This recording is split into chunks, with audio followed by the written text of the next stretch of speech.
ಆತ್ಮೀಯ ವೀಕ್ಷಕರೇ, ಪ್ರೀತಿಯ ನಮಸ್ಕಾರಗಳೊಂದಿಗೆ ಸೀತಾ ದಾನಗೇರಿ. 3/6/2026ರಂದು ಜೊಯ್ಡಾದ ಕುಣಬಿ ಸಮಾಜ ಭವನದಲ್ಲಿ ಪ್ರಪ್ರಥಮ ಬಾರಿಗೆ ನಡೆದಂಥ ಹಲಸಿನ ಮೇಳದ ಸುಂದರ ನೋಟ ನಿಮಗಾಗಿ. ಹಸಿದಾಗ ಹಲಸು ಉಂಡಾಗ ಮಾವು ಎನ್ನುವಂಥ ನಾಣ್ಣುಡಿಯೊಂದಿಗೆ ಈ ಹಲಸಿನ ಮೇಳವು ತಾಲೂಕು ಪಂಚಾಯಿತಿ ಜೊಯ್ಡಾ, ತೋಟಗಾರಿಕಾ ಇಲಾಖೆ Joida, Canara bank set Haliyal, scout ವೇಸ್ ಸಂಸ್ಥೆ ಶಿರಸಿ, ಕಾಳಿ ರೈತ ಉತ್ಪಾದನಾ ಸಂಸ್ಥೆ ಕುಂಬಾರವಾಡ, ಗ್ರೀನ್ ಏಕರ್ಸ್ ಆರ್ಗಾನಿಕ್ ಸೌಹಾರ್ದ ಸಹಕಾರಿ ಪ್ರೇರಣಾ ಸಂಸ್ಥೆ ಗುಂದ, ತಾಲೂಕಾ ಸಂಜೀವಿನಿ ಮಟ್ಟದ ಒಕ್ಕೂಟ ಇವರ ಸಂಯುಕ್ತ ಆಶ್ರಮದಲ್ಲಿ ಹಲಸಿನ ಮೇಳ ಬಹಳ ಯಶಸ್ವಿಯಾಗಿ ನಡೆದು ಬಂತು. ಈ ಕಾರ್ಯಕ್ರಮದಲ್ಲಿ ವೇದಿಕೆ ಮೇಲಿರುವಂಥ ಎಲ್ಲ ಗಣ್ಯರು ಕೂಡ ಹಲಸಿನಕಾಯಿಯ ಮಹತ್ವ, ಹಲಸಿನ ಮೇಳದ ಉದ್ದೇಶ, ಹಲಸಿನಕಾಯಿಯ ಮೌಲ್ಯವರ್ಧನೆಯ ಬಗ್ಗೆ ವಿಶೇಷವಾದ ಮಾಹಿತಿಯನ್ನು ನೀಡಿದರು. ಈ ಒಂದು ಹಲಸಿನ ಮೇಳದಲ್ಲಿ ಜೊಯ್ಡಾದ ಸುತ್ತಮುತ್ತಲಿನ ಎಲ್ಲ ಸಂಘ ಸಂಸ್ಥೆಯ ಸದಸ್ಯರು ಉತ್ಸಾಹದಿಂದ ಭಾಗಿಗಳಾಗಿದ್ದರು. ಪೌಷ್ಟಿಕ ಆಹಾರದ ಸಮೃದ್ಧ ಆಗರವಾಗಿರುವಂತಹ ನಮ್ಮ ಆಹಾರ ಸಂಸ್ಕೃತಿ ಮತ್ತು ಪರಂಪರೆಯ ಸಂಕೇತವಾಗಿರುವಂಥ ಹಲವಾರು ತಳಿಯ ಹಲಸಿನ ಕಾಯಿಗಳು ಈ ಕಾರ್ಯಕ್ರಮಕ್ಕೆ ವಿಶೇಷವಾದ ಮೆರಗನ್ನು ನೀಡಿದವು. ಈ ಹಲಸಿನ ಮೇಳಕ್ಕೆ ಹಲವಾರು ಸಂಘದ ಸದಸ್ಯರು ವಿಶಿಷ್ಟವಾದಂಥ ಖಾದ್ಯಗಳನ್ನು ಮಾಡಿಕೊಂಡು ಬಂದಿದ್ದರು. ಹಲಸಿನಕಾಯಿ, ಹಲಸಿನ ಹಣ್ಣು, ಹಲಸಿನ ಬೇಳೆ, ಬಕ್ಕೆಹಣ್ಣು, ಹಲಸಿನ ಹಣ್ಣು ಇವುಗಳ ಪುರಿ, ಹಾಗೆ ಹಪ್ಪಳ, ಇನ್ನು ಬಜೆ, ಉಕ್ಕುಡೋಪು, ಬೋಂಡ, ಹಾಗೆ ಅದರ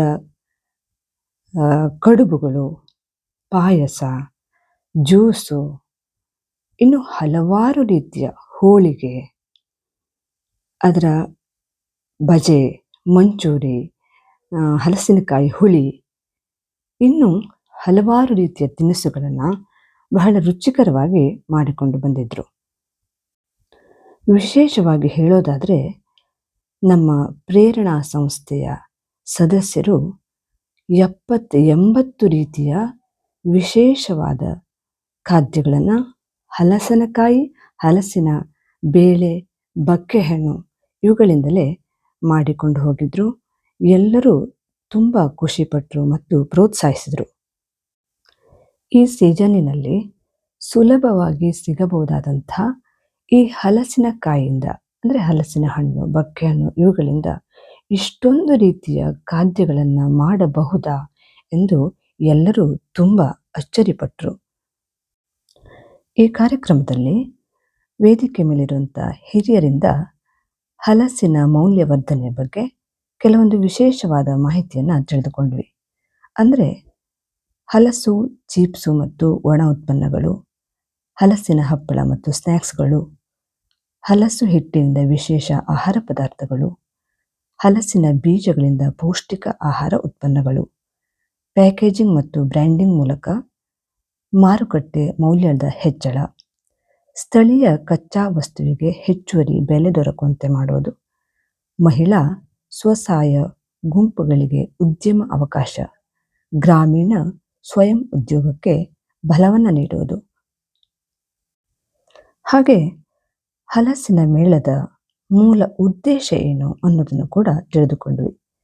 ಮೊದಲಿಗೆ ದೇಶೀಯ ಹಲಸಿನ ಉತ್ಪನ್ನದ ಕುರಿತು ಜನಜಾಗೃತಿಯನ್ನು ಮೂಡಿಸುವುದು, ಹಲಸಿನ ಪೌಷ್ಟಿಕ, ಆರ್ಥಿಕ, ಪರಿಸರ ಮೌಲ್ಯದ ಪರಿಚಯಿಸುವುದು, ದೇಶೀಯ ಹಲಸು ಜಾತಿಗಳ ಸಂರಕ್ಷಣೆ ಮತ್ತು ಪ್ರೋತ್ಸಾಹ, ಹಲಸು ಆಧಾರಿತ ಪಾಕವಿಧಾನಗಳು ಮತ್ತು ಉತ್ಪನ್ನಗಳ ಪ್ರದರ್ಶನ, ರೈತರು, ಉತ್ಪಾದಕರು, ಗ್ರಾಹಕರ ನೇರ ಸಂಪರ್ಕ ವೇದಿಕೆ, ಮಹಿಳಾ ಸ್ವಸಹಾಯ ಗುಂಪುಗಳಿಗೆ, ಯುವಕರಿಗೆ ಉದ್ಯೋಗಕ್ಕೆ ಪ್ರೇರಣೆ, ಸ್ವಕೃಷಿ ಮತ್ತು ಪರಿಸರ ಸ್ನೇಹಿ ಆಹಾರದ ಪ್ರಚಾರ, ಸ್ಥಳೀಯ ಉತ್ಪನ್ನಗಳ ಬಳಕೆಗೆ ಉತ್ತೇಜನ, ಗ್ರಾಮೀಣ ಆರ್ಥಿಕತೆ ಬಲಪಡಿಸುವ ಸಂಕಲ್ಪವೇ ಈ ಹಲಸಿನ ಮೇಳದ ಮೂಲ ಉದ್ದೇಶ ಅನ್ನೋದನ್ನು ನಾವು ವೇದಿಕೆ ಮೇಲಿರುವ ಹಿರಿಯರಿಂದ ತಿಳಿದುಕೊಂಡ್ವಿ. ಹಲಸಿನ ಮೇಳಕ್ಕೆ ಹಲವಾರು ಕಡೆಗಳಿಂದ ಜನರು ಉತ್ಸಾಹದಿಂದ ಭಾಗಿಯಾಗಿ ಈ ಹಲಸಿನ ಮೇಳದ ಯಶಸ್ವಿಗೆ ಕಾರಣೀಕರ್ತರಾದರು ಅಂದರೆ ತಪ್ಪಾಗಲಿಕ್ಕಿಲ್ಲ.